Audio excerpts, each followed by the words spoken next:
Welcome to TaraElla News, where we discuss recent social and political issues from a moral libertarian viewpoint.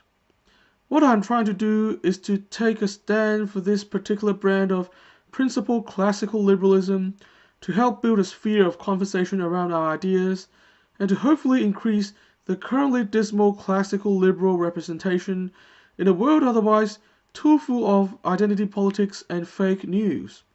By the way, I talk about a new issue every weekday, so if truly freedom-centered, non-echo chamber political commentary is your thing, I highly recommend subscribing to this channel.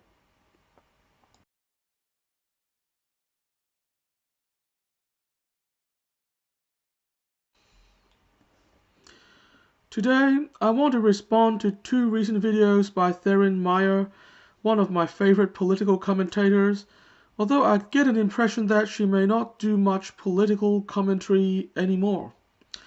I think her journey through our fractured political landscape holds an important lesson for everyone interested in politics, especially for us committed moral libertarians.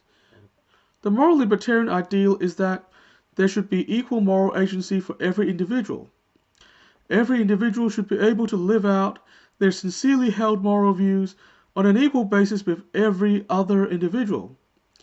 Part of living out one's moral conviction is of course the ability to promote your beliefs in the free market of ideas, and everyone needs to be able to participate in a fair and square way.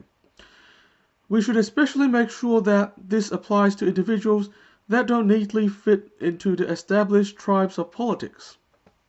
Now, Theryn certainly doesn't fit in the established tribes, and I think her rise and fall so far is an important lesson for us all. For those of you who don't know who Theryn is, she first came to prominence as one of the few LGBT supporters of Donald Trump, and is also known for having held an interesting discussion with Dr. Jordan Peterson that was widely talked about. Now, I like Theryn because she is a political rebel.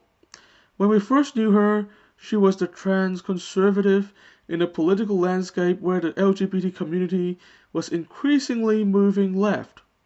She was also a supporter of the men's rights movement in an era where the LGBT community was all about intersectional feminism. The fact that intersectional feminism ignored her showed us how they didn't really want to hear minority voices per se, but just leftist minority voices. Later on, she gave a few hints that she was perhaps not entirely right-wing, that she held some left-wing beliefs too. Earlier this year, she made a video apologizing to gender non-binary individuals, outlining her change of mind on this issue. She received strong negative reactions from some of her former fans. She stopped making videos afterwards and only returned to YouTube in the last 2 weeks.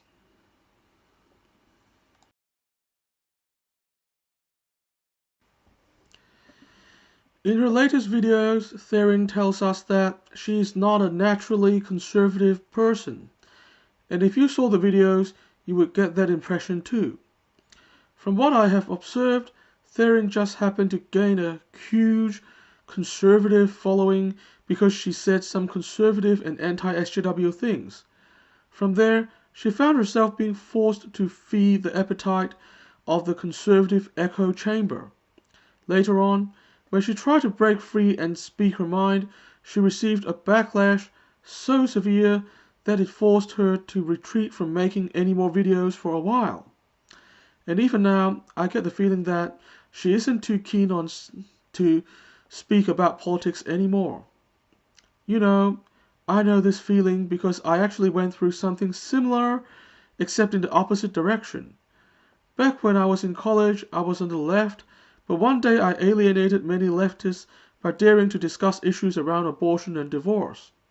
For the next few years, I retreated to writing about my political opinions in my own blog, and instead mainly focused on commenting on Hollywood celebrities. I fully regret my retreat, but that's what people do, especially when they are in their early 20s and they don't know how to handle the backlash of the echo chamber.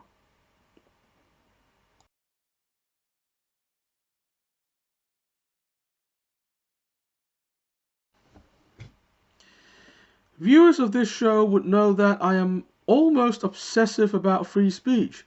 You all know that I regularly oppose the far left on their attempts to no-platform people or introduce safe speech rules. But what's the use of having free speech when the world is divided into echo chambers, when people are socially pressured to toe certain party lines, be they left or right? As a moral libertarian, I support everyone being able to speak their minds equally because we are all inevitably wrong sometimes, and to allow anyone to dominate over another means we allow the wrong to shut up the right at least some of the time. This applies where there is an actual absence of free speech, but it also applies where there is an inability to speak one's moral conscience because of social pressure. In other words, an echo chamber culture allows the objective truth to be shut up by falsehoods at least part of the time. Hence, echo chambers are immoral. Hence, I am committed to the dismantling of all echo chambers. Of course, in our deeply divided political landscape today, to even challenge the echo chamber is difficult. Theryn found out the hard way, and it is unrewarding too. In our media landscape today, it is easy to rise to prominence if you always say what your intended audience wants to hear. It is easy to make lots of money that way. As for people like myself who refuse to go along, you see what level of reward somebody like myself gets. But anyway, I will stick to what I am doing because I think the world needs it. Echo chambers have to die and somebody needs to make it happen. If not me, then who else? That's all for today. I'll be back with more moral libertarian commentary tomorrow. Be sure to subscribe so you don't miss it.